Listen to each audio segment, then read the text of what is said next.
Hello and welcome to Global News Today. I'm Prendergast, and joining me today is Gad Saad, the visiting scholar at the Declaration of Independence Center for the Study of American Freedom at the University of Mississippi.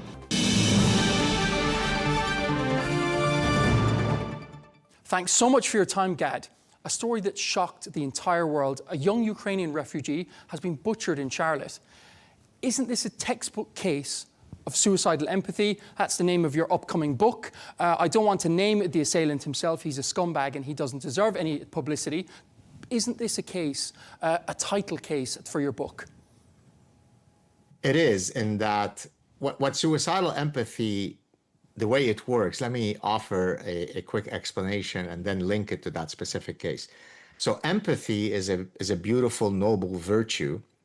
It is something that we need to have as a social species. For you and I to have a meaningful conversation, Michal, I need to have theory of mind, as you do. In other words, we need to put ourselves in each other's minds to be able to have a meaningful interaction. So it is perfectly reasonable to argue that empathy is a laudable, noble virtue. The problem arises when empathy misfires. And before I explain how it misfires, let me draw an analogy. Obsessive compulsive disorder is the misfiring of an otherwise adaptive process. So for example, the fact that you and I shake hands and I notice that you have a cold, I might go ahead and wash my hands because I don't want to catch your cold. That is perfectly adaptive, and it makes evolutionary sense for me to do that.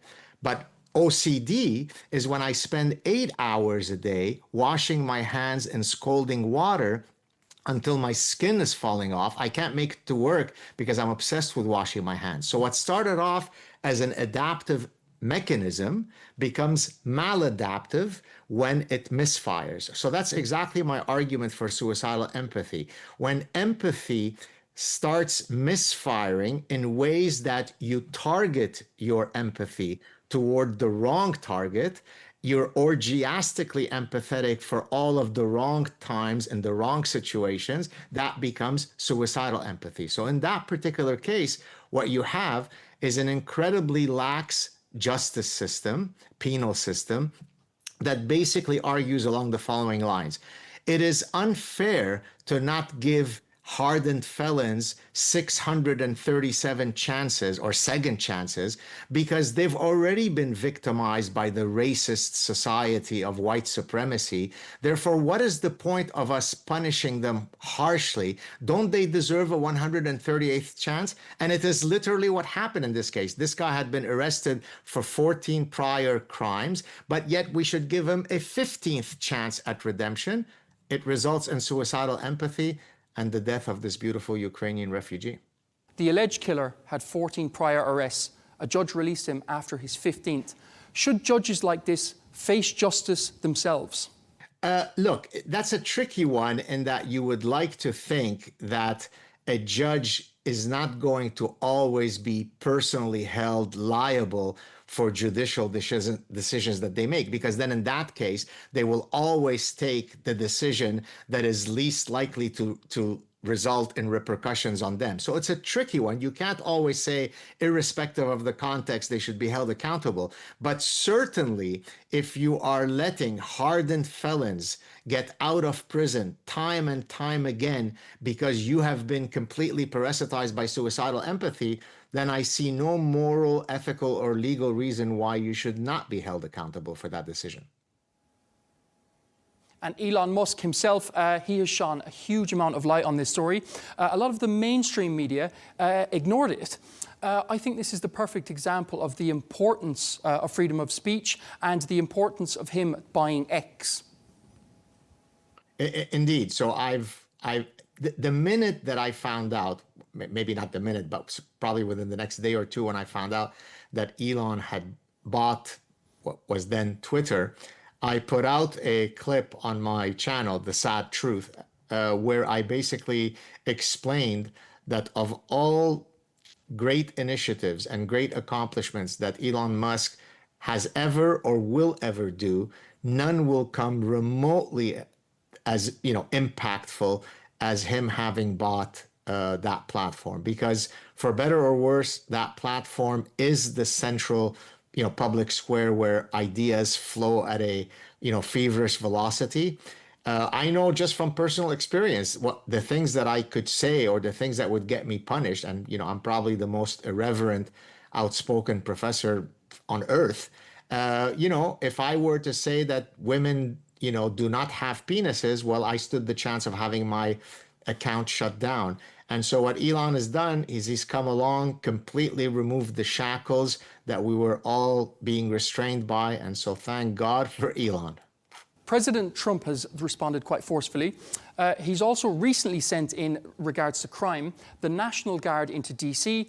While Democrat-run cities are spiraling into chaos, why do leaders of these cities resist law and order? Yeah, that's a great question. So let me give you one of those professorial psychologist answers. There's a great book by two French psychologists. They're actually evolutionary psychologists. Their names are Dan Sperber and Hugo Mercier. They wrote a book called The Enigma of Reason. And in that book, what they argued is that our faculty of reasoning did not evolve to seek some objective truth, but rather, regrettably, our faculty of reasoning only evolved to win arguments. Now, that's quite a pessimistic view because it basically says that for most people, the truth doesn't matter. What matters is that I am proven to be right, even if I'm wrong. So when Donald Trump does something like solve crime in DC, the other camp doesn't say, attaboy, great job, President Trump. They have to find a way to stand against it. And as the old joke says, if Donald Trump were to personally cure cancer, the Democrats would come out and say, look how evil he is. He's now made sure that a whole bunch of oncologists will be out of a job. So that's really regrettable because, again, it shows you that certainly politics is not about the adjudication of different ideas until we reach truth. It's simply about making sure that my team is right and your team is wrong. Has Donald Trump, has he proven a lot of the Democrats wrong? My goodness, what hasn't he proven them wrong on, right? I mean, did we need in the 21st century to have, as I think it was his first executive order, that there is such a thing as male and female, and we know exactly what those two sexes are? Until 15 minutes ago, the 117 billion people who had existed on Earth seemed to exactly know how to navigate that very, very difficult conundrum of identifying what male and female is. But when you are parasitized by idea pathogens, as I explained in my book, The Parasitic Mind, you then have to have an executive order by the President of the United States saying that there are only two sexes called male and female, and we know what they are. So he proved them wrong there. He proved them wrong about closing the borders, right? It took him 15 seconds to close the borders, right? He proved them wrong on pretty much anything and everything. So ideas matter, and people think that I've got posters of Donald Trump in my bedroom. It's not that, right? I don't succumb to the cult of personality. As a matter of fact, I'm Canadian, so it's not as though I've got a direct dog in that fight. But certainly, if you believe in American freedom, then you have to believe that the Republican Party and Donald Trump exemplify those American freedoms much more than the Democrats do. And you're an expert in evolutionary psychology. How did we go from protecting the tribe to protecting predators at the tribe's expense?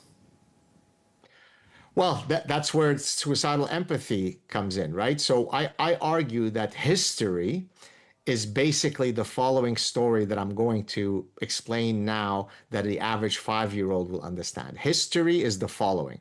There are two tribes on each side of the river.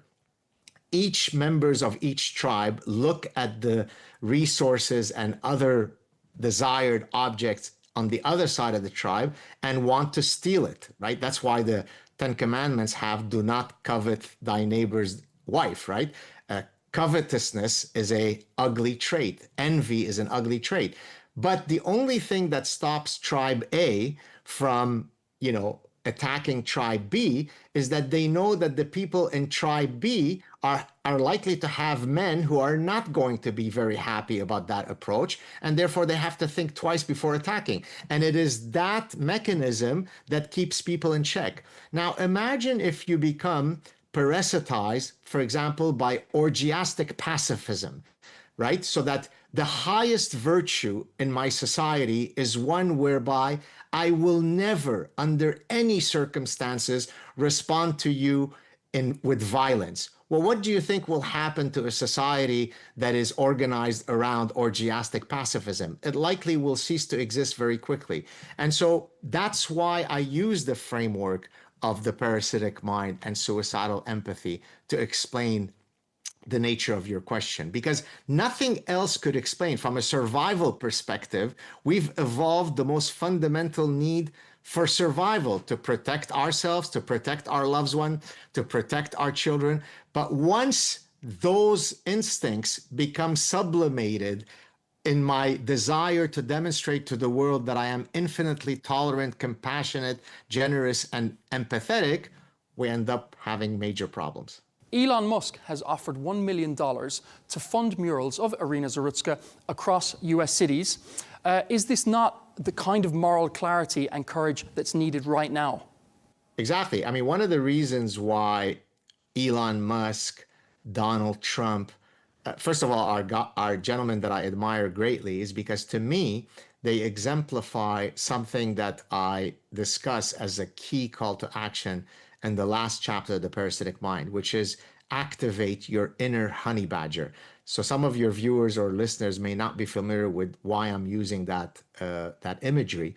The honey badger, the African honey badger, has been rated as the most ferocious and fierce animal in the animal kingdom. Now that's quite a big title, because it isn't a big animal. It's the size of a small dog, and yet adult lions will cross to the other side of the street when they see Mr. Mean Honey Badger. Now, why is that? Because the honey badger doesn't care. It stands tall despite the fact that it is small in stature. So Donald Trump and Elon Musk are not encumbered by political correctness. They're not encumbered by ensuring that they are going to be invited to the cool kids parties. They stand tall, even though they are literally tall men. They stand tall, fully capable and willing to defend their principles. And that's why I implore people to activate their honey badgers. That's why I think Elon Musk and I have a strong affinity for one another, because regrettably, while I'm not nearly as tall as him in stature physically, I'm certainly someone who walks like a honey badger. And so that tends to attract similar-minded people. Whereas on the other hand, most of my academic colleagues are what I call members of the invertebrate castrati, meaning that they don't have any spines, nor do they have any, I hope I can say on your show, any testicles. Right? They're whiny, they're wimpy, they're afraid of their shadow. They'll never utter a word that might draw back anything against the accepted orthodoxy. That's not how an academic should be. An academic should be an intellectual Navy SEAL, and Donald Trump and Elon Musk certainly exemplify those qualities. They're honey badgers, and you're a honey badger as well, it seems. Elon Musk has proved himself to be a staunch defender of free speech. I seen you say on Twitter that he deserves a Nobel Peace Prize for his ultimate defense of free speech. 100%, 1000%. Listen, Barack Obama won a Nobel Prize. I think it was even before he had assumed the presidency, or maybe within a few days of assuming, or whatever. I don't remember the exact temporal timeline, but it's because he had, uttered some hopeful message or some nonsense, right? I mean, I have antiquated socks that I no longer wear, that are substantially more worthy of the Nobel Prize than Elon Musk, than Barack Obama. So if Barack Obama can win a Nobel Prize for doing literally nothing, then how many Nobel Prizes should Elon Musk win for having freed us from the shackles of, as we say in French, les bien-pensants, the well-thinkers, the politically correct class? He deserves it ASAP. People have spoken ad nauseum about Elon Musk. You said in your last interview here on the station that he's a very humble man. He is. We've had a chance to meet. I spent maybe 4.5 hours with him at his home. He had invited me down to discuss all sorts of important issues. We had a chance to both have, an intimate discussion about family dynamics, but we also discussed, preserving human consciousness and interplanetary travel. And we were able to oscillate from very personal, intimate things to very grand, abstract things. No ego, no obnoxiousness, no attempts to, try to, outrank each other. Just two guys, hopefully with good ideas, sitting together, who respect each other, having a fun conversation. I felt as though he had zero ego. And if anything, after, meeting him personally and chatting with him, I only learned to admire him that much more. We know that Elon Musk and President Trump are two enormous characters. They had a very huge falling out, especially on social media. Are you hopeful that they can make amends? That's a great question, because when I first heard of their rift, actually, it was a friend of mine who used to be a former student of mine who wrote to me and said, "Hey, what do you think of your two guys fighting?" And I was traveling. I said, "What are you talking about?" And so he was the one who broke the story to me. And I looked at that with great regret, because, look, the United States in particular, but the world in, more generally, is a much better place if those two, gigantic leaders see eye to eye, right? So it is my hope that, it certainly seems as though some of the venom has softened. So in an ideal world, they will hug it out, go back to being friends, and we will all benefit from that renewed friendship. Could you broker a peace? Well, I can certainly try. I don't know if I can deliver. I'm very well calibrated about what I can or can't do. So I can certainly reach out and try to broker it, whether they'll listen to me or not, or, whether it happens or not. Inshallah, only God knows. A story that's absolutely dominated the news over the past week. It was the frankly Orwellian arrest of the Irish comedian Graham Linehan for his tweets made in the UK where he criticised the trans movement. What was your reaction, Gad? Yeah, in a sense, I was surprised, because it's as if we're back to being in 2020 or 2022. But that actually speaks to a point that I've often made, where people write to me and say, "Hey, now that Donald Trump has started his second term, Dr. Saad, can we expect that all of this woke parasitic stuff will go away?" And my answer is always an emphatic no, unfortunately. Yes, it's good that Donald Trump won.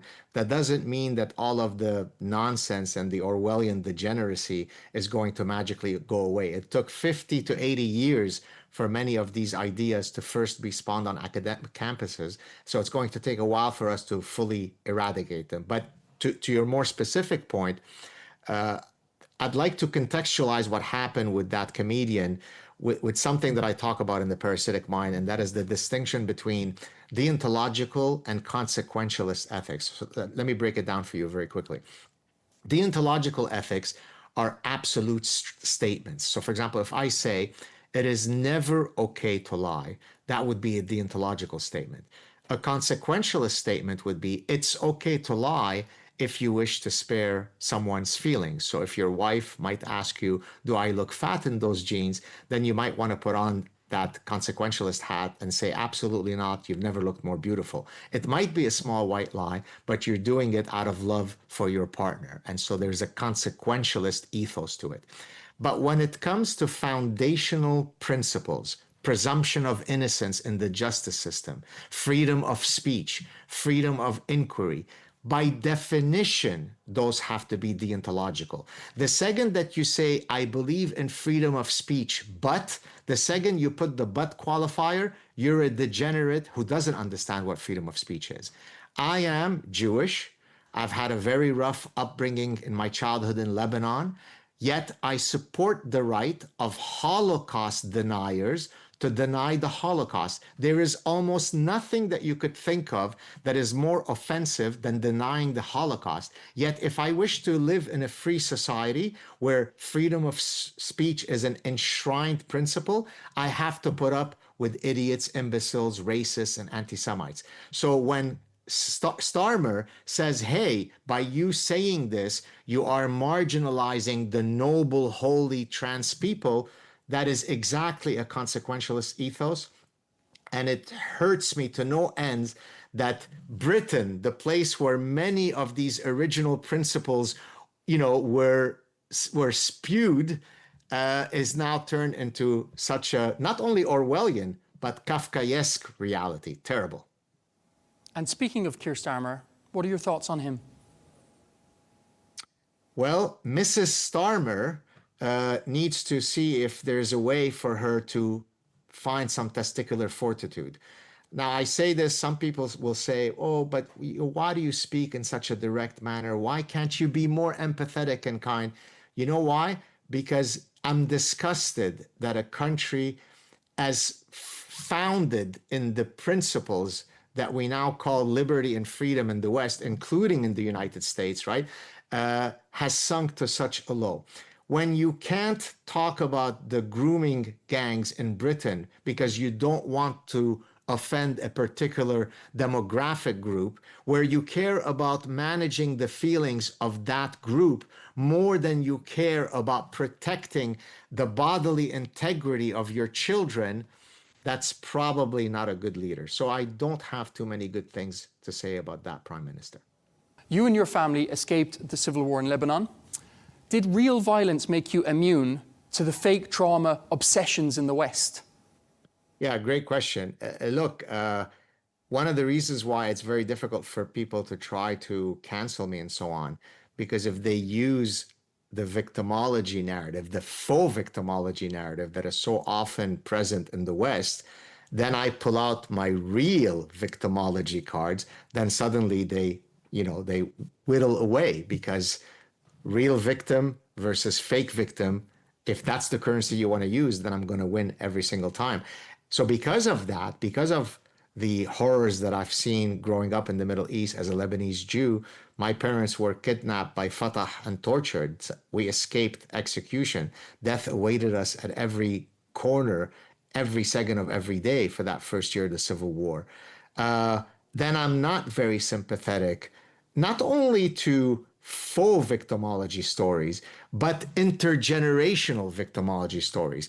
Slavery did happen in the United States, but not today. So you don't get to wallow intergenerationally because something happened to someone who may or may not have been related to you 200 years ago. That doesn't minimize the horrors of slavery, but it says that what makes you stand tall and with dignity in Arabic, since I'm speaking on Al Arabiya, it's someone with shakhsiyya. Shakhsiyya means they have a strong sense of self, someone with sharaf, someone who has honor.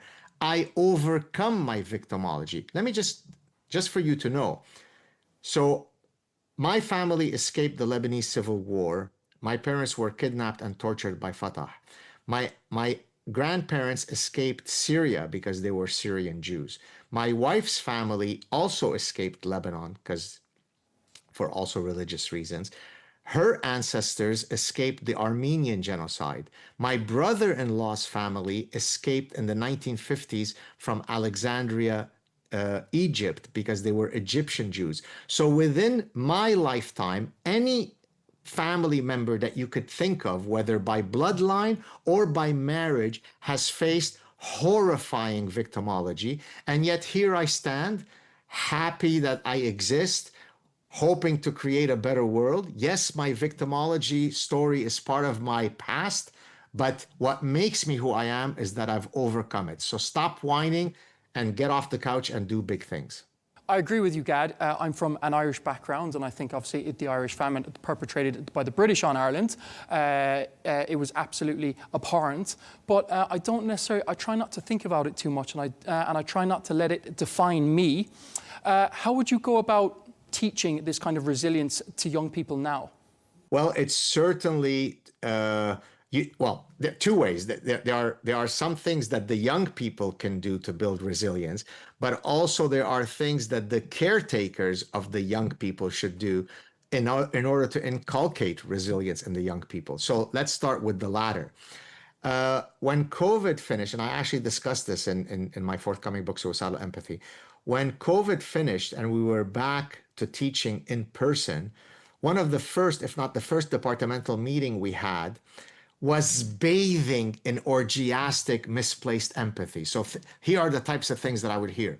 Well, the students are no longer capable because of the COVID lockdowns to actually sit for 3 hours in a lecture. The students are no longer capable of taking notes. It's too onerous for them. It's too much to expect of students to have to do evaluative exercises like exams because they suffer from post-COVID stress. That's not how you build resilience. Let me draw a very good analogy. This is actually from this book right here, my book on happiness. I start one of the chapters, which actually deals with resilience and anti-fragility. I use a quote from the great Stoic Roman philosopher Seneca. I don't have the exact quote in front of me, but so I'll paraphrase it. He said that strong trees with deep roots, with strong trunks, are those that have been exposed to heavy wind stressors. That's precisely why they then evolve those strong roots. That's precisely why they evolve the strong trunk. The trees that have not been exposed to the wind stressors are very brittle. They're easy to uproot. By the way, that's exactly true of our immune system. So for example, if you take autoimmune diseases like asthma, children who are raised in very clean environments end up having greater incidence of asthma than children who are raised on farms with pet dander, with allergens, because our immune system expects to be challenged in order to then mount an optimal response. So at the very least, what we should be doing is, rather than always hugging our children and saying, there, it's okay, everybody gets a trophy. No, teach them about competition, teach them about resilience, teach them about dignity, and hopefully those things become an integral part of their personhoods.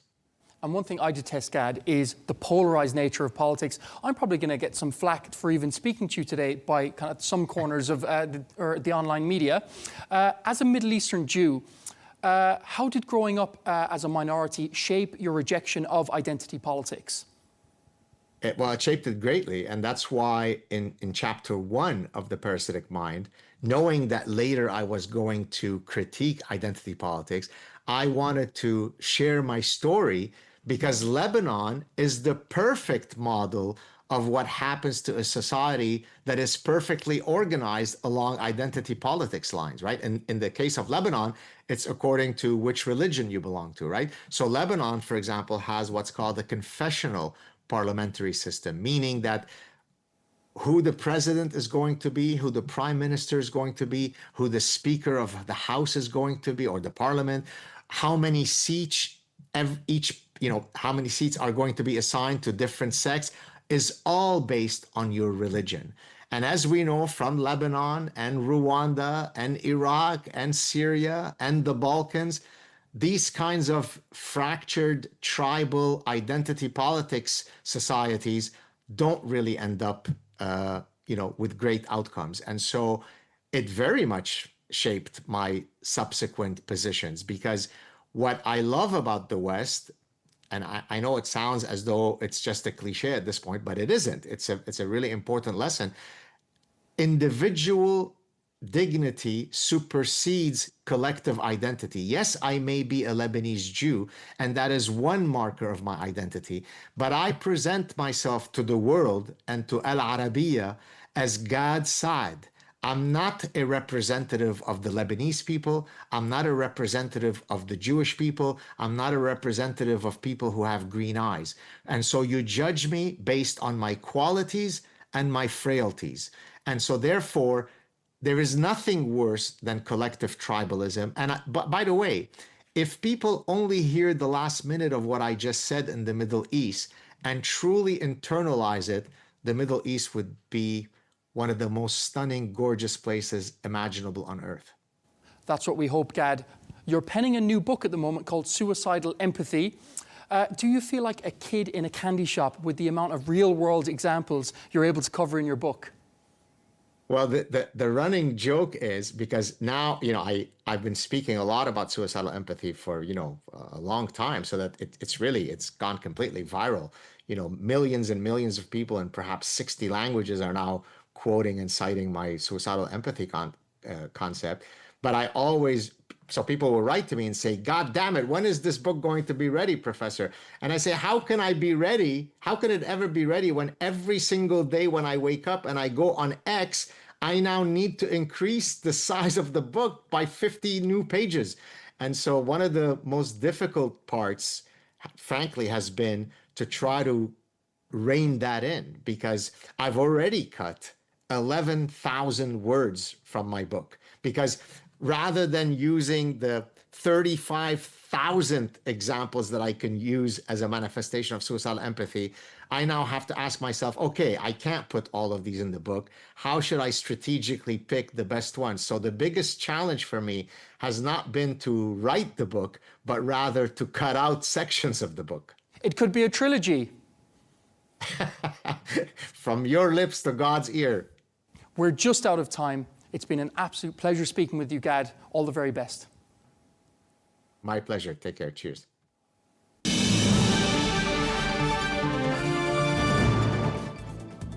That's all we have time for on Global News today. Be sure to join us tomorrow for more exclusive interviews. Until then, goodbye.